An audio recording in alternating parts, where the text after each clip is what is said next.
appreciate the introduction. I appreciate your leadership. A great, great leader, not just for firefighters, but for labor and for the country. I'm really honored to be here. Thank you, Edzo. Let's give him a round of applause.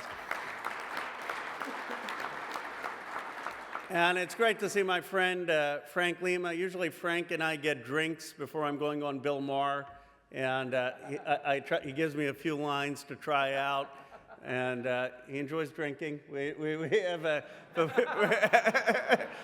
so next time I'm always look forward to visiting LA. But on a serious note, and I want to do this, if you were involved in helping out in the fires in Los Angeles, could you please stand up? And anyway, I know there are people here. Please stand up if you were. Thank you. Thank you for...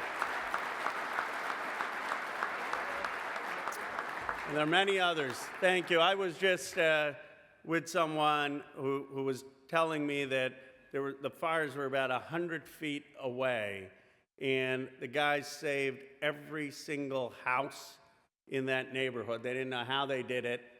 And, you know, as Frank and I were talking, you saved a lot of lives. And I just want to let you know how grateful people in California are for those efforts. I know you have some brothers and sisters running for office, Luke McCarthy in Las Vegas and Joe Mendoza in Nevada. You know, I always figured the best way to get representation on things you want is not to elect politicians, but to elect yourselves. So I hope you'll give them a round of applause and support them in their efforts. Let me make a few points.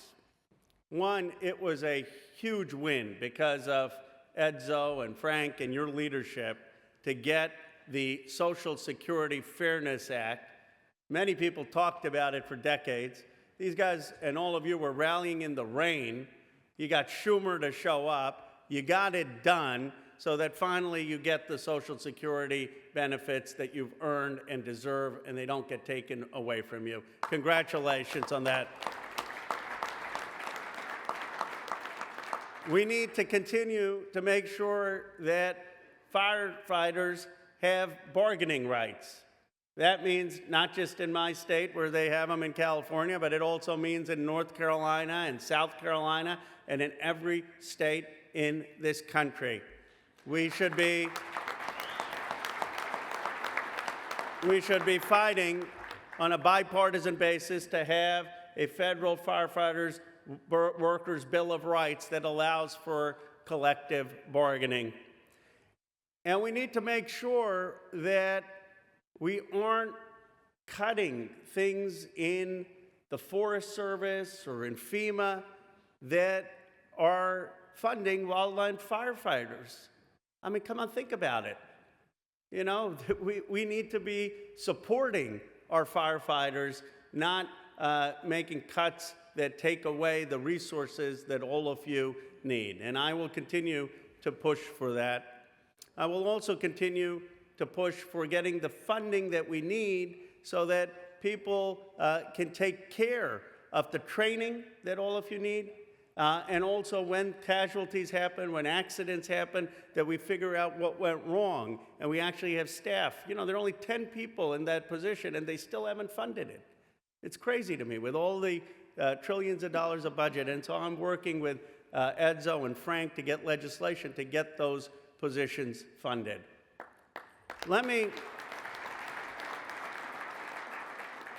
But to me, I want to talk in my last remaining 5 minutes not about particulars of legislation, but about something that is off about our country. And it's not political. I mean, Edzo talked about my grandfather.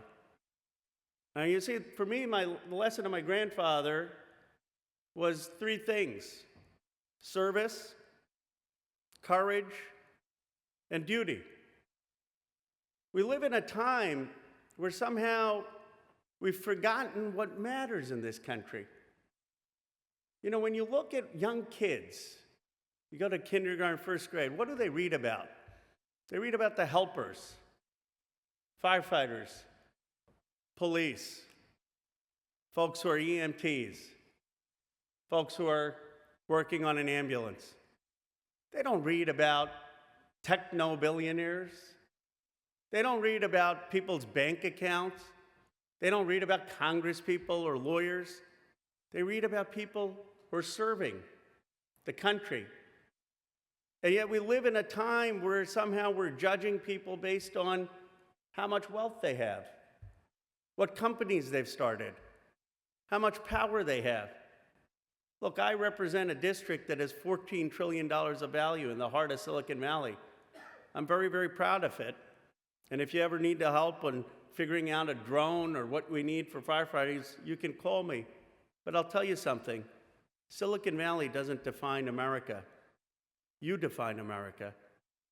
The source of America's renewal from this division are going to be people like you, who chose not a career that's going to maximize your bank account, not a career that's going to maximize your power, but chose a career to serve your community, your state, and our nation. We need your leadership in this country more than ever. We are divided as a people. We've never been more divided since probably the times of the Civil War. We can't talk to each other. We're divided and insulting each other. But you don't think about all of that when you run in to save people in a fire.